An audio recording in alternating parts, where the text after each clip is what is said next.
opening chant is from the Navajo tradition, a people who lived in the area we now know as New Mexico. They suffered centuries of colonization and conquest from Europeans, but unlike many Native American tribes, they still live, for the most part, on their ancestral land. So please join me in singing our opening hymn, number 1069, Ancient Mother.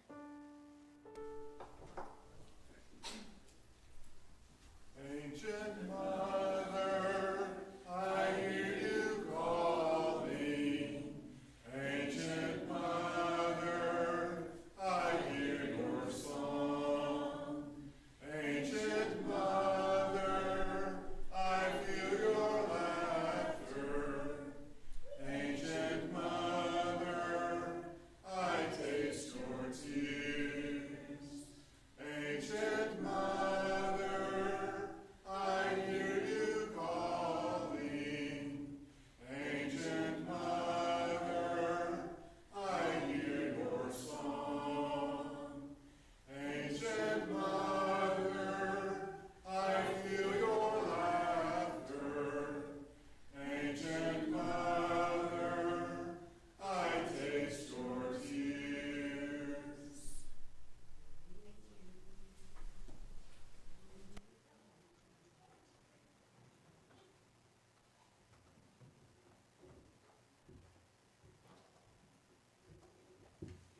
Good morning.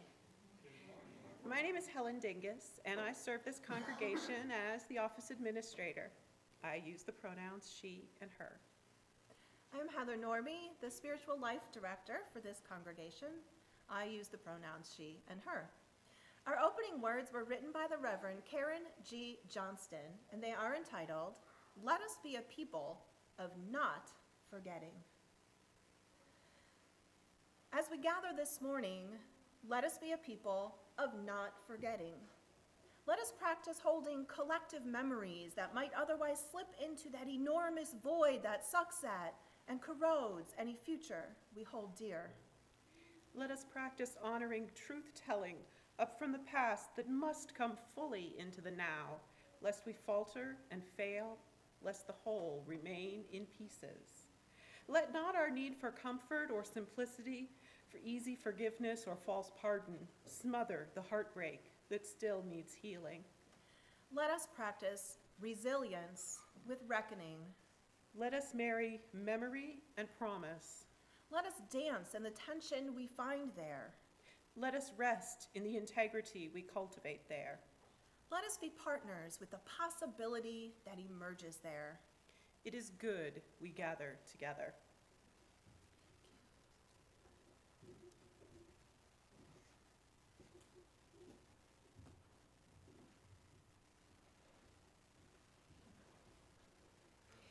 Hello, I'm Mary St. Dennis. I'm a member of the Board of Trustees. And my pronouns are she and her. Our mission here at UUCL is love plus connection equals transformation. I call you now into this connection part by lifting up some of the opportunities for being together that will be happening around here really soon. This Wednesday at 6:30 p.m. in our sanctuary is dinner worship. We will be exploring our monthly theme of heritage. Karen Dutry will be facilitating. She will be bringing rice. You all get to bring the delicious foods that go with the rice and to share with one another. At dinner worship, the conversation is the sermon, and this is a great opportunity to build community. Board meetings have been moved to the first Sundays of the month. Therefore, the next meeting is today at 12:30 p.m. here in the sanctuary. If you're interested in the business of the church, you're welcome to come and observe. Themed potlucks are back. Next Sunday is potluck, and since October's worship and programming theme is the gift of heritage, let us offer one another a potluck dish from our family's heritage. What dish do you love to make from a recipe that's been passed down through the generations? Or perhaps there's a dish that your grandmother used to make that you've been meaning to learn. Now's the time. dig out those recipes and bring these delicious and meaningful foods to share at our October 8th potluck. No doubt the conversation will be rich with our memories. Also, next Sunday after potluck is our worship associate training. If you're interested in worship or in working behind the scenes in the tech room and helping us make the magic happen on Sunday mornings, please attend this hour-long training. This coming Friday, October 6th, is Downtown Lakeland's first Friday. The theme is Cookie Carnival. Along with needing volunteers to help, we'd like to have a variety of cookies to hand out, and you can bake them yourselves or pick up some store-bought ones. Please drop them off here at the UUCL kitchen on Thursday during Helen's office hours between 9 and 2. For more information, please contact Ambra or Vaisel. And everyone is welcome to join the worship committee meeting this Thursday at 5 p.m. It will be on Zoom, and that link will be in the newsletter tomorrow.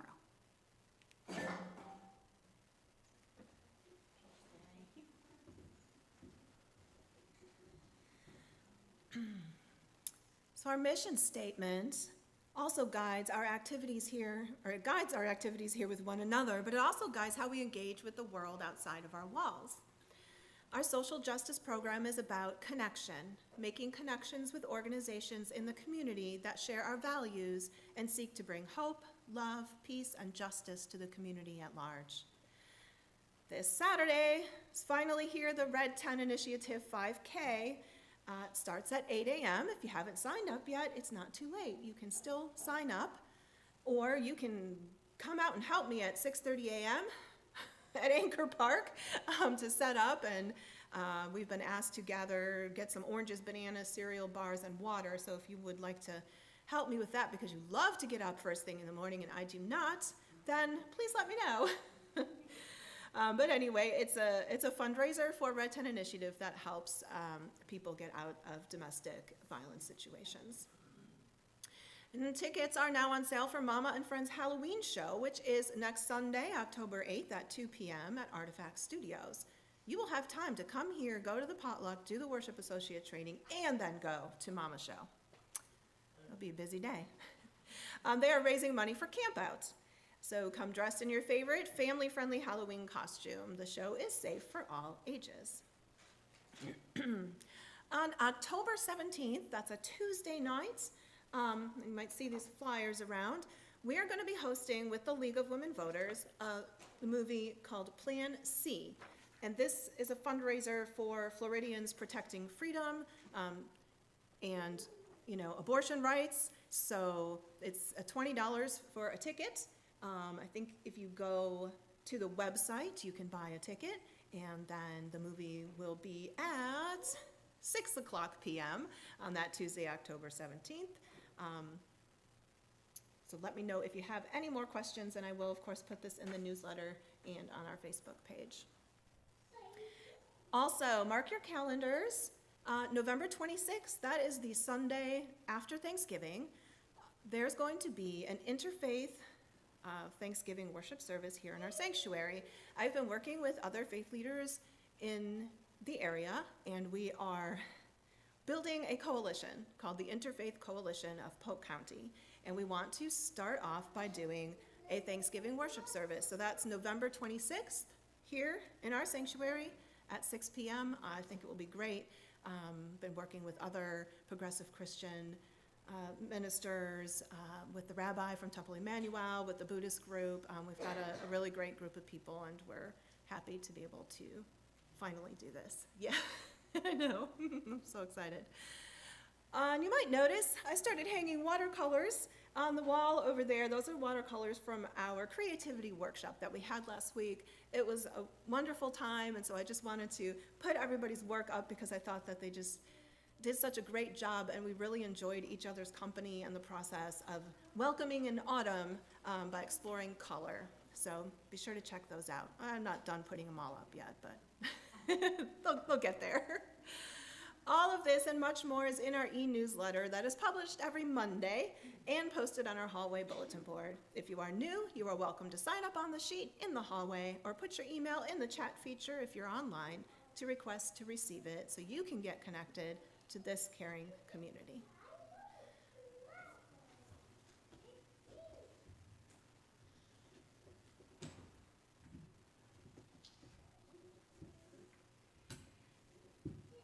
Let us create this sacred space by lighting our chalice, the symbol of our faith. In Unitarian Universalism, we often say, deeds, not creeds. Thus, it is the covenants we make that bind us together. Our 8th UU principle states that we covenant to affirm and promote journeying towards spiritual wholeness by working to build a diverse, multicultural, beloved community by our actions that accountably dismantle racism and other oppressions in ourselves and our institutions. Let this flame remind us to center ourselves in integrity and the courage that it takes to speak truth to power so that we may live into our vision of beloved community. As Mary comes forward to light this chalice, let us sing and sign Spirit of Life, hymn number 123.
I would like to invite the children forward for a message for all ages.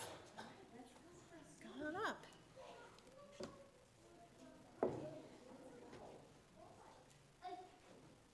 And the young at heart, I should add.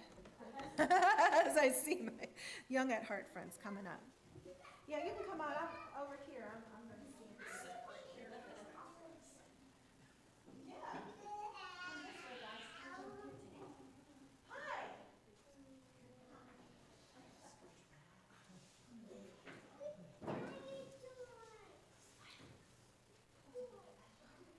Well, how's everybody today? Okay. Everybody's happy to be here. What about you? Thumbs up. All right. Everyone else is just waking up, you know? Oh, no. So I'm going to tell you a story, because that's what I do when you come up here. I tell you a story. Okay. Well, this one's a creation story. Do you know what a creation story is? No? It's a story about how the world began. Yeah. And within this story that I'm going to tell you is some deep wisdom about how humans should live and interact with Mother Earth and her creatures. So listen carefully as I tell you this story to see if you can hear a lesson in this. In the beginning, there was Sky World. Sky Woman fell like a maple seed pirouetting on an autumn breeze out of Sky World. Out of a column of light streamed from a hole in the Sky World, marking her path where only darkness had been before. It took her a long time to fall. In fear, or maybe hope, she clutched a bundle tightly in her hand. Maybe it was a bundle like this. Hurtling downward, she saw only dark water below. But in that emptiness, there were many eyes gazing up at the sudden shaft of light. So it was dark, but there was still life down there. Yeah. They saw a small object, a mere dust mote in the beam. As it grew closer, they could see that it was a woman. Arms outstretched, long black hair billowing behind as she spiraled toward them. The geese nodded at one another and rose together from the water in a wave of goose music. Have you ever heard goose music before? Yeah, what does it sound like? Wow, that's a strange goose you heard.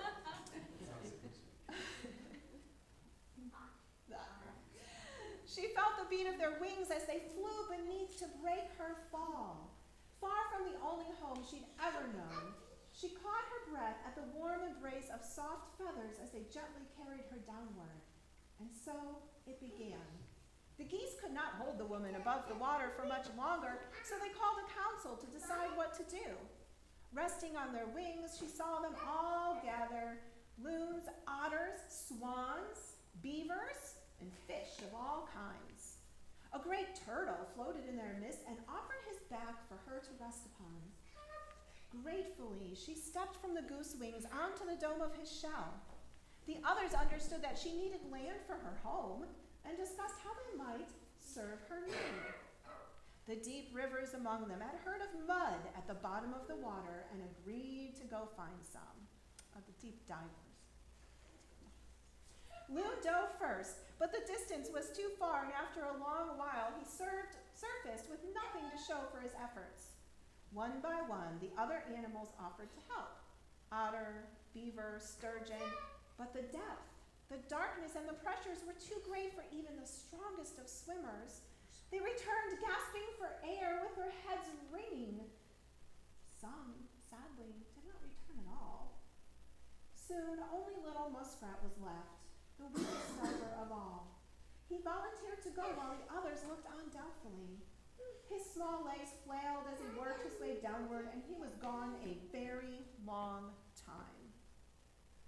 They waited and waited for Muskrat to return, fearing the worst for their relative, and before long, a stream of bubbles rose with the small, limp body of the muskrat. He had given his life to aid this helpless human, but then the others noticed that his paw was tightly clenched, and when they opened it, there was a small handful of mud. Turtle said, "Here, put it on my back, and I will hold it."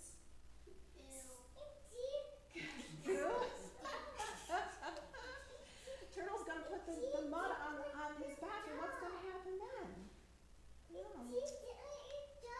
Sky Woman bent and spread the mud with her hands across the shell of the turtle. What is she making? Maybe mud pie, yeah. Moved by the extraordinary gifts of the animals, she sang in thanksgiving and then began to dance, her feet caressing the earth.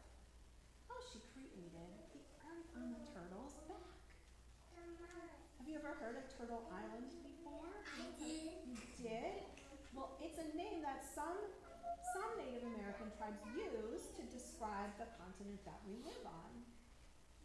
The land grew and grew as she danced her thanks from the dab of mud on Turtle's back until the whole earth was made, not by Sky Woman alone, but from the alchemy of all the animals' gifts coupled with her gratitude.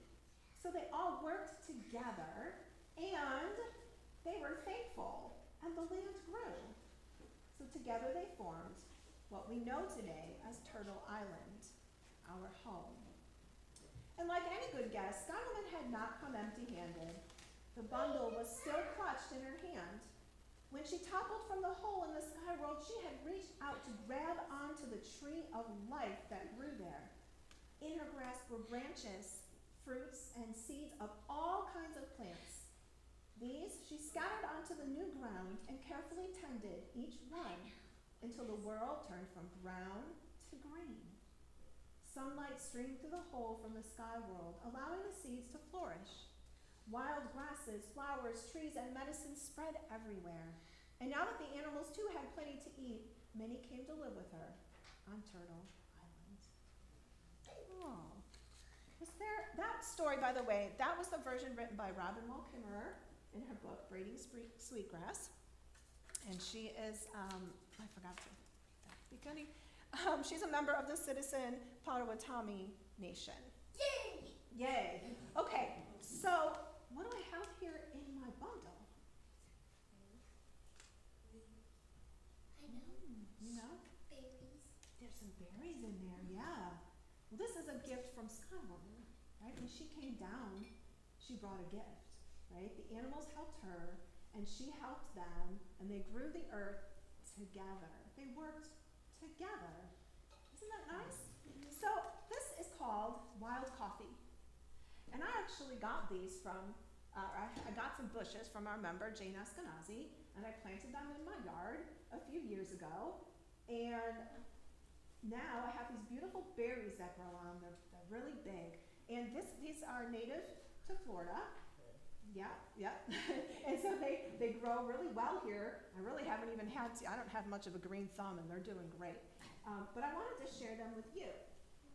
But I'm going to give them to your moms, okay? Because I don't want like berries in mouths. They're not poisonous to humans, but they don't really taste good. So I'm going to share these gifts with you and some instructions on how to get the seeds out. Let's see, how many moms do we have here too? Okay. Perfect. So there's instructions on how to get the seeds out, how to bury them, how to grow them, put them in like, oh, there's three. Oh, you're over there. No, that's okay. I mean, I saw you come in. I was like, oh, there's Jesse. Anybody else I'm missing? Okay, let me see. I think I have.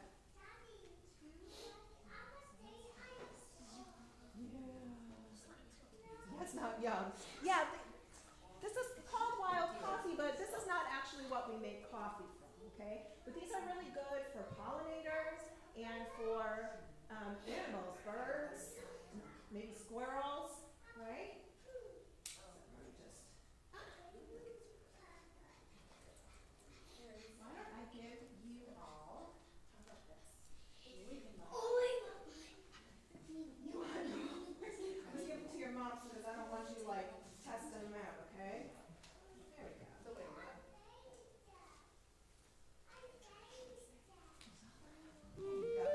And if any grown-ups are interested, just let me know. I can always cut more off of my bushes and share.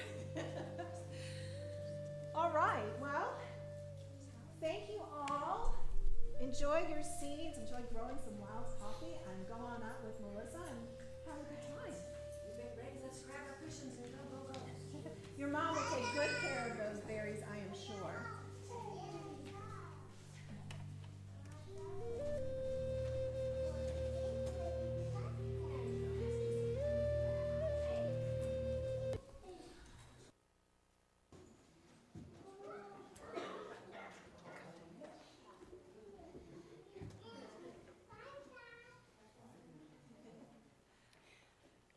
We all know it's turtles all the way down, right?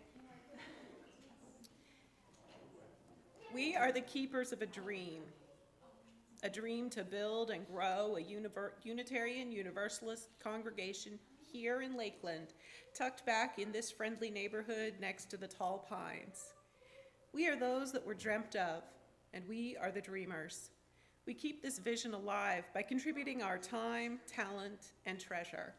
So in this moment, we will take up an offering that will sustain and strengthen this life-giving community.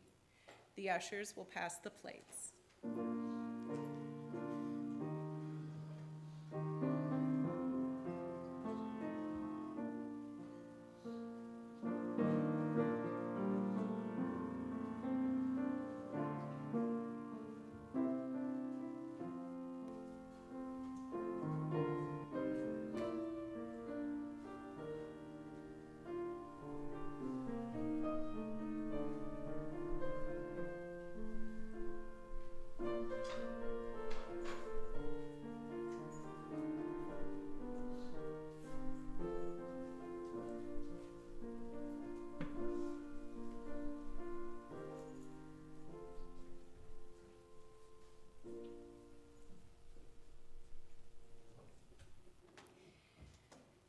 Invisibility by A. Thomas Hawkins. I know that you can see me because you turn your eyes away. And I know that you can hear me by the things you do not say. How can we be so far apart when I'm stood right by your side? Is there any chance you'd find me if I chose to run and hide? I feel just like a ghost sometimes, yet I'm the one that's haunted. My memories of happy times, not times by isolation taunted. My life is a frosted vacuum, at least to me that's how it seems, where no one can hear my tears and not a soul can hear my screams.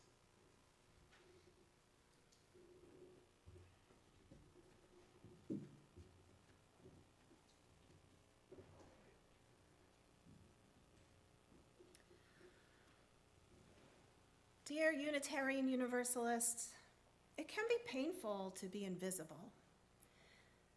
In our faith, we affirm the inherent worth and dignity of every person, and that means no one should feel invisible. Our tears need to be seen, and our screams need to be heard. Hiding these parts of ourselves does not bring about healing, and healing connects, and connection heals. This is an essential part of our Unitarian Universalist faith, to affirm the wholeness of one another and to work together, much like the animals in the Sky Woman story, to heal ourselves and the world. While filling in the calendar for the next few months, the worship team and I noticed that October has been designated as the month to bring awareness to several issues and groups of people that need to be seen and heard. People in need of healing. October is ADHD, AIDS, breast cancer, colon cancer, depression, domestic violence, Down syndrome, dwarfism, dyslexia, eczema, National Disability Employment, Raynaud's disease, Rett syndrome, selective mutism, and Spina Bifida Awareness Month. October also includes Hispanic Heritage Month, which started mid-September and is continued through the first 2 weeks of October. It is Filipino American History Month, German American Heritage Month, and Italian American Heritage Month as well.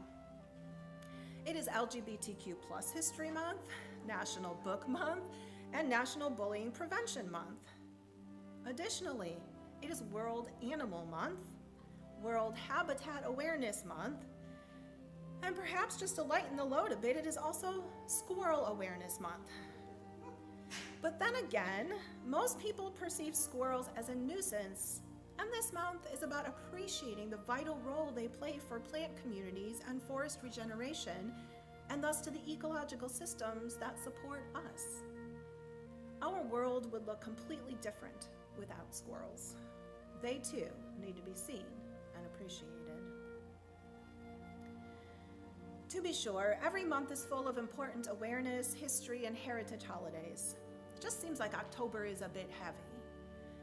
And as I was thinking about it in the context of our monthly worship theme, heritage, it became heavier. I wondered, why do we need to bring awareness of all these things to people? Why isn't it just normal to accept and affirm other people? Why isn't it just normal to connect, to be kind and generous, and to heal? Aren't those things a part of our heritage? It seems to me that the need to bring awareness to something by designating an entire month to it arises out of that something, or that someone, or that group of someones being invisible, unknown, ignored, or even erased. Sure, it is impossible for us to know all the diseases and diversity of humans and their circumstances and conditions that exist, and so it is respectful, responsible, and worthwhile to create awareness months.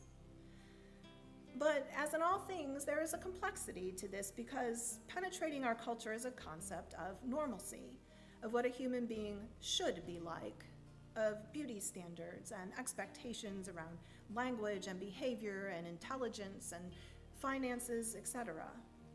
And looking at what lies outside of normal is hard because we are not taught how to embrace different very well, how to communicate with different, how to honor and value different, even when the difference lies inside of us.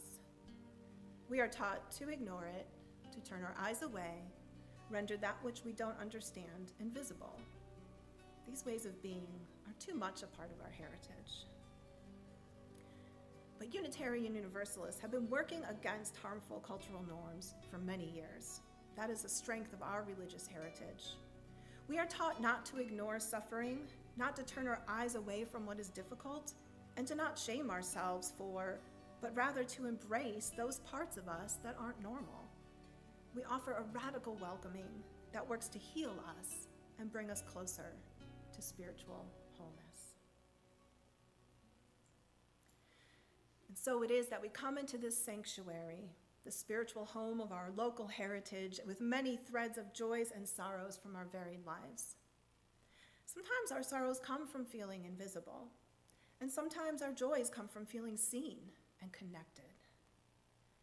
While we sit and sing and listen to the morning's message together, our threads of joys and sorrows, connection and disconnection, are woven deeper into the fabric of our lives, creating truth and meaning and transforming us towards our more loving and compassionate selves. In our Joys and Sorrows book, you are able to write any significant joy or sorrow occurring in your life that you would like for the congregation to know. Perhaps Dorothy or Ken would get it for me.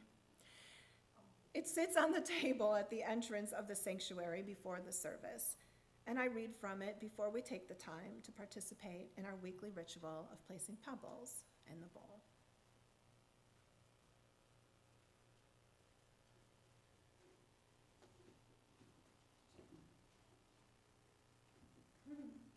Today, we have a joy.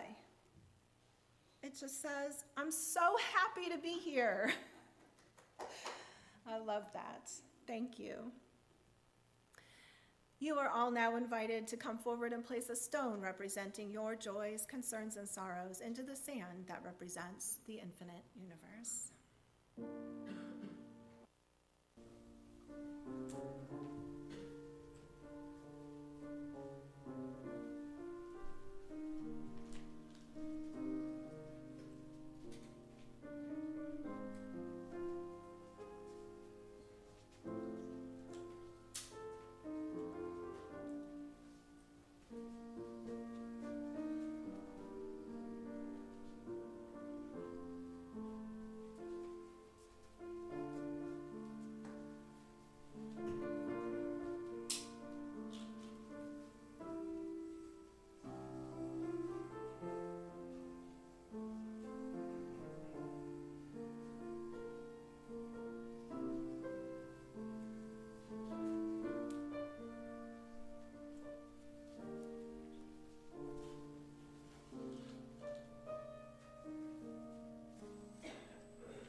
Thank you. May your joys be brighter and your sorrows lighter.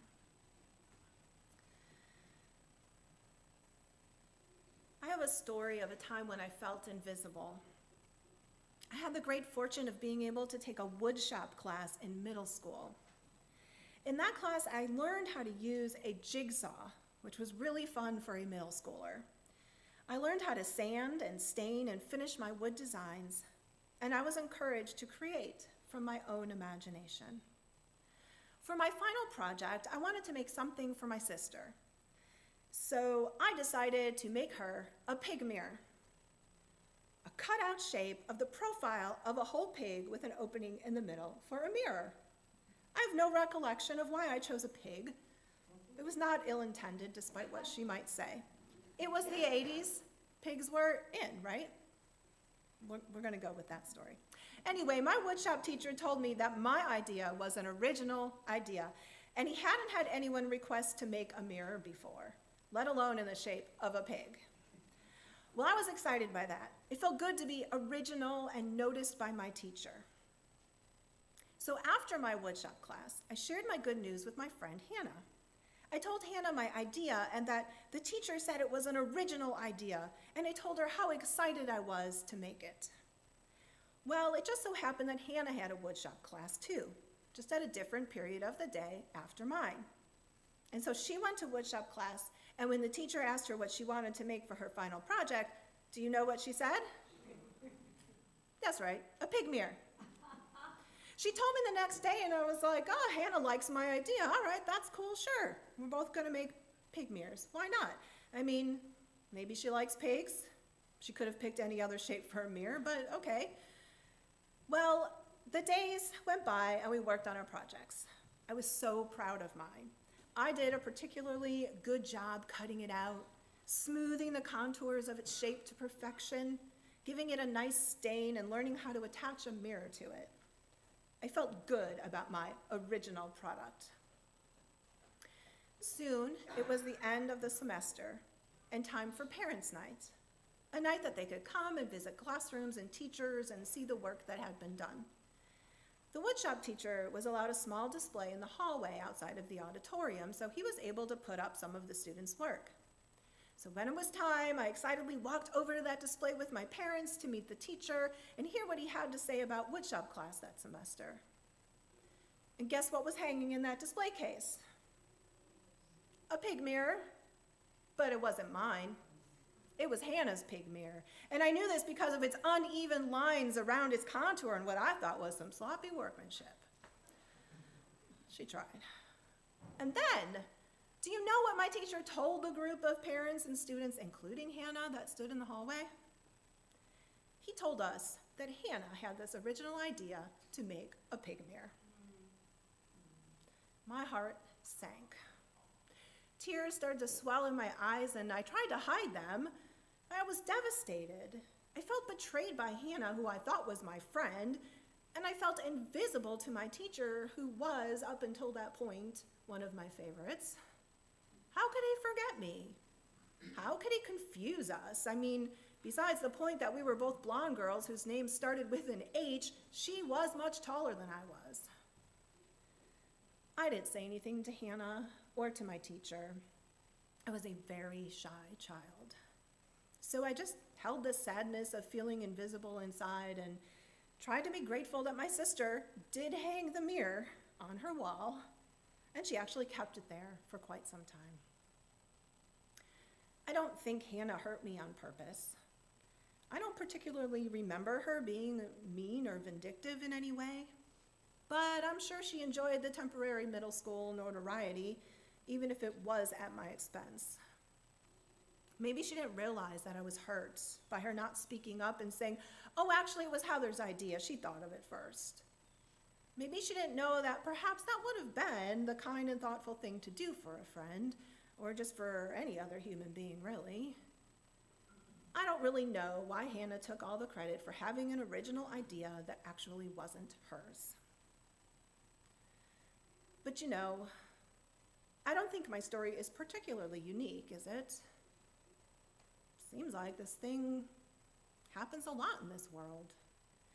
That people choose notoriety and greatness over truthfulness and humility and integrity. People choose taking from others and hurting over reciprocity and care. Do you have a story about feeling invisible? Or perhaps you have a story about making someone else feel invisible, a time when perhaps you could have seen and heard someone else better. Why does this happen? Is it just human nature to let our egos take control, or do the stories we grow up hearing about who we are as a people persuade us to behave in certain ways and tell us what we should be proud of? I'm a big believer in the power of stories and how they undergird our cultural and personal values. I have learned that indigenous wisdom is deeply rooted in the stories they have been telling for hundreds, even thousands of years. And like the story of Sky Woman, many of these stories center the values of interconnectedness, gratitude, and reciprocity that inform cultural attitudes, spiritual beliefs, and behavior. All of us are informed by the stories we hear, especially the ones told over and over again. And what are the stories of America? What did we grow up learning about the discovery of America? Did any of you hear the Sky Woman story in school? Did you? I did not. I did not. What I heard was that in 1492, Columbus sailed the ocean blue and discovered America. And I also learned of the horrors that came to the indigenous populations of Turtle Island after that. But they tried to teach me that that was progress. I've never been content with accepting that people must die in the name of progress. Have you? Luckily, many of us have a still small voice with a strong moral compass within that resists the stories we hear. October is the month that is traditionally held Columbus Day. This story of Columbus, so deeply ingrained in our American heritage, is a story about being great, being the first, being the original. It's a Eurocentric story. But we always knew there were other people here first, and that just didn't seem to matter. When Christopher Columbus landed on San Salvador Island in the Bahamas and encountered the Taino people, he thought, these people have the makings of good servants. And we know that because he wrote it in his journal. He put them to work mining gold and threatened them with amputation and death if they came up short. At some point later, Columbus shipped thousands of Taino people back to Spain to be sold into slavery. And disease wiped out many of those left behind. Disease and violence. The Taino were so invisible that I didn't even know there were a people called Taino until I was in college studying archaeology. Even by the norms of his own time, Columbus was a brutal man. He imposed punishment on anyone who got in his way, including the Spanish colonists that tried to defy him. He came under criticism for his cruelties from Bartolomé de las Casas, a Dominican priest, and even by Queen Isabella. Columbus never actually did set foot on the continent of North America. He was just the beginning of the long-term European conquering and colonization. But yet, since the inception of this holiday in 1934, we've glorified Columbus. And that story we tell weaves and has woven an amoral fabric for the character of this country that says it's okay for some people to be invisible and die in order for others who committed great wrongdoings to be glorified for one so-called accomplishment. Columbus was a skilled navigator, but so were the indigenous people. And he wasn't the first one here. Stories are containers for our identity, of who we are and how we want to be. They can perpetuate deeply held values, or they can perpetuate disconnection and violence, depending on how we tell them. We need to tell the true stories of our history so that we can ask ourselves, what values and behavior are exemplified in these stories, and what exactly do we want to continue to be like? We are the creators of our grandchildren's heritage. What do we want them to learn? that we can just render some people invisible and write them out of the story? Now, some people say that to celebrate Columbus is to celebrate Italian heritage, and we shouldn't take that away from the Italian Americans. But there are many Italian Americans who want nothing to do with Columbus. Our own UUCL member, Francesca, is an Italian American who spent a great deal of time in Italy as a child. She says she certainly doesn't celebrate him. The man committed genocide. Italians need better heroes than that. Justin is an Italian American who also wants nothing to do with celebrating Columbus, despite the fact that they had family members in the past who did. There was a reason for that, though. In the late 19th and early 20th centuries, Italian immigrants were considered black, largely because they were doing the work that African Americans were doing. They faced much discrimination, even lynchings. Italy cut off diplomatic ties with the US because of it, so President Harrison decided to honor Christopher Columbus to make amends. And as it turns out, the holiday was central to the process through which Italian Americans became seen as fully white. Race is a social construct, isn't it? It is understandable why Italians at that time would embrace a hero that other European Americans could respect too. They were worn down, oppressed, invisible, and needed a way out. Unfortunately, they also tended to perceive Native Americans as savages who didn't matter. Italian American Celia Vigo Wexler wrote for an NBC opinion piece that it's difficult to give up the myths that shaped the Italian story in the Americas, but these myths are holding us back. They're preventing us from creating a more honest Italian narrative, one that shines a light on the lives of our immigrant parents and grandparents and their heroism, and gives us better ways to celebrate our heritage. Wexler continued, if I were to nominate a new role model for Italians, it would be the Mother Frances Cabrini, an Italian immigrant who in 1946 became the first US citizen to be named a saint. Cabrini, like many immigrants, faced many obstacles and a lack of resources when she arrived, but persevered to help immigrants across the country. Why can't we Italians see how much richer our history is than the story of one directionally challenged explorer who spent most of his life outside of Italy? Wexler asks in conclusion. To take Columbus Day off our calendars as a celebration is to begin to strengthen the story of how Americans come to realize the inherent worth and dignity of every person. But also, we must write back into the story the people that have been invisible. Indigenous Peoples Day was first proposed at a United Nations conference in 1977. South Dakota became the first state to replace Columbus Day with Indigenous Peoples Day in 1989, officially celebrating it the following year. In 2021, President Biden was the first to issue a proclamation recognizing the day. In this proclamation, it is stated, today we recognize Indigenous peoples' resilience and strength, as well as the immeasurable positive impact that they have made on every aspect of American society. We also recommit to supporting a new, brighter future of promise and equity for tribal nations, a future grounded in tribal sovereignty and respect for the human rights of Indigenous people in the Americas and around the world. Biden's proclamation signifies a formal adoption of a day that a growing number of states and cities have come to acknowledge. More than 100 cities celebrate the day, with many of them having altogether dropped the holiday honoring Columbus.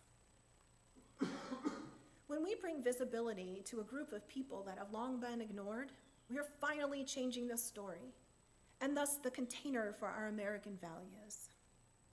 That story should start with Native Americans as the discoverers of this land. That story should be a way to collectively remember the enormous human cost of colonization and the enduring presence and humanity of Indigenous Americans. That story should draw attention to the diversity of Indigenous peoples and cultures and to the real issues and concerns that they have today. It is a completely different story when it comes to be, that will reshape our American heritage and teach our children that fame, glory, and wealth at the expense of others is not okay, but to work together and to care for the earth and each other together is the way to go. We need this story, for it is not okay for any of us to be rendered invisible. Megan Manaka Hill wrote, "America could learn a lot from its first peoples, but it must start with the truth."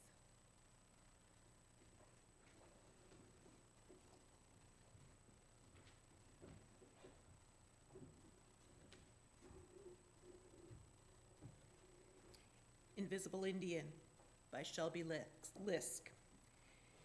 It's strange to me how people always want me to be an authentic Indian when I say I'm Ganyan Gahaka. They want me to look a certain way, act a certain way. They're disappointed when what they get is just me, white-faced, light-haired. They spent hundreds of years trying to assimilate my ancestors, trying to create Indians like me who could blend in, but now they don't want me either. They can't make up their minds. They want buckskin and face paint, drumming, songs in languages they can't understand, recorded for them, but with English subtitles, of course. They want educated, well-spoken, but not too smart. Christian, well-behaved, never question.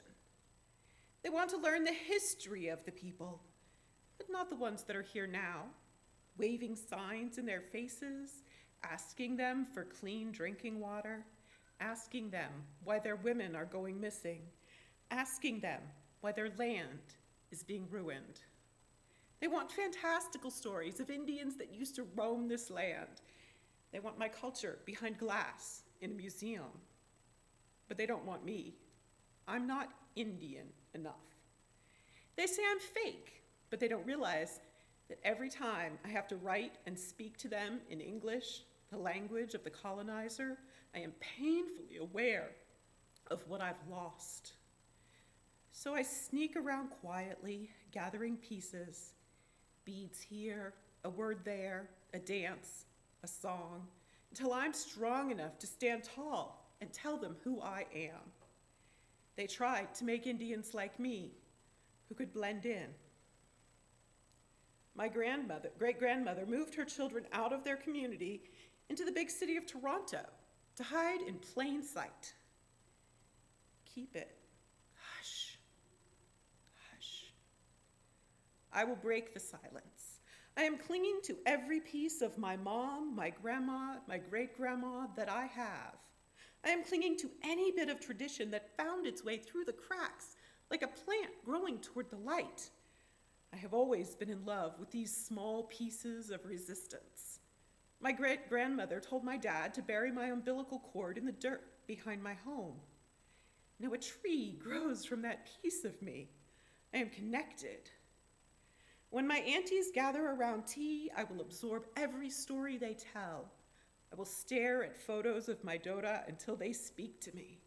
I will scavenge all the bits of knowledge from here and there and pull them together close to my heart, cover them, protect them, bundle. I will knit with my grandma's needles, the only piece of her I have. I will knit until I know her. I will forgive my mom, her mom, her mom, for what they couldn't teach me. They always did the very best they could. I will hold on for dear life. I will dig my hands into the dirt.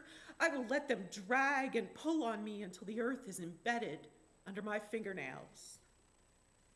But I won't let go.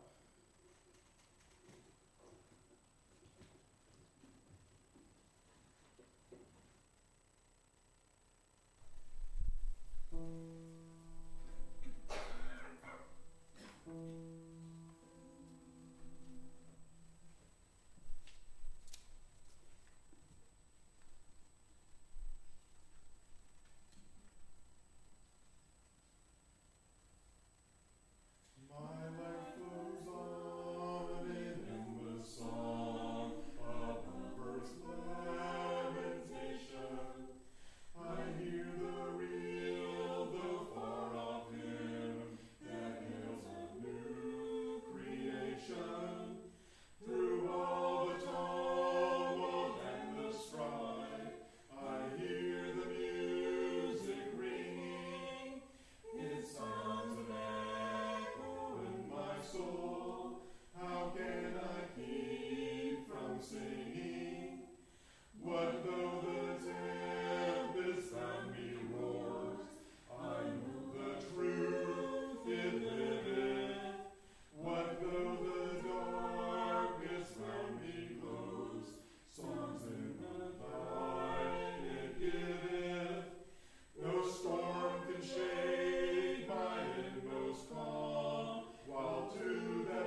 So what is the good news of Unitarian Universalism today?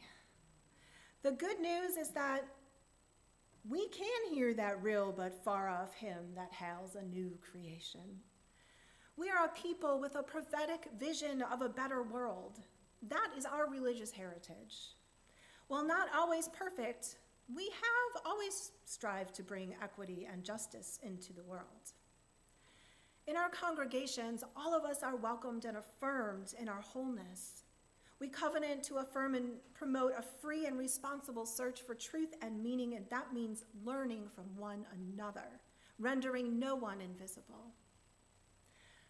Occupying the homelands of someone else's nation absolutely incurs a responsibility to learn from them, says Indigenous writer, environmental biologist Robin Wall Kimmerer.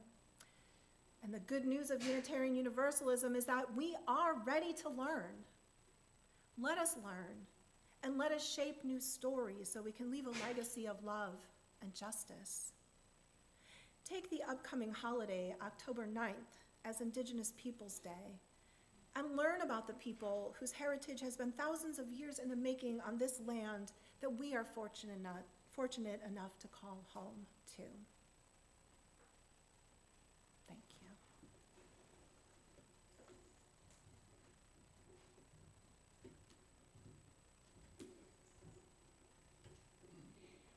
If Faced by Maya Angelou. History, despite its wrenching pain, cannot be unlived, but if faced with courage, need not be lived again. Lift up your eyes upon the day breaking for you. Give birth again to the dream. Please rise and body your spirit now and join me in singing hymn number 345.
The chalice.